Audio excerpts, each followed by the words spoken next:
এই মুহূর্তের সবথেকে বড় খবর, সাত সকালে এক মহিলার মৃতদেহ উদ্ধারকে ঘিরে ব্যাপক চাঞ্চল্য ছড়িয়েছে এলাকায়। ঘটনাটি ঘটেছে বুধবার সাত সকালে মালদা জেলার চাঁচল থানার অন্তর্গত রানীকামাত গ্রামে। স্থানীয় সূত্রে জানা গিয়েছে মৃতের নাম রোমেনা বেগম, বয়স 55। নাতনিকে নিয়ে থাকতেন ওই মহিলা।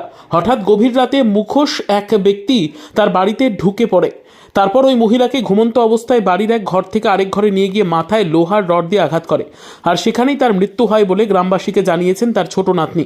ইতিমধ্যেই ঘটনাস্থলে ছুটে এসেছে চাঁচলের মহকুমা পুলিশ আধিকারিক সোমনাথ সাহা ও চাঁচল থানার আইসি পূর্ণেন্দু কুণ্ডু সহ চাঁচল থানার বিশাল পুলিশ। মৃতদেহটি ময়না তদন্তের জন্য মালদা মেডিকেল কলেজ ও হাসপাতালে পাঠানো হয়। কী কারণে খুন, কেই বা খুন করেছে, তদন্ত করছে চাঁচল থানার পুলিশ। আমরা শুনতে পেলাম রাতে নাকি কি একজন মানুষ এসেছিল, মুখে হয়তো কাপড় বাঁধা ছিল। সে ঘুমন্ত অবস্থায় ওর মহিলাটাকে তুলে নিয়ে সামনের পাশের ঘরে নিয়ে যায়। সেই ঘরে গিয়ে একটা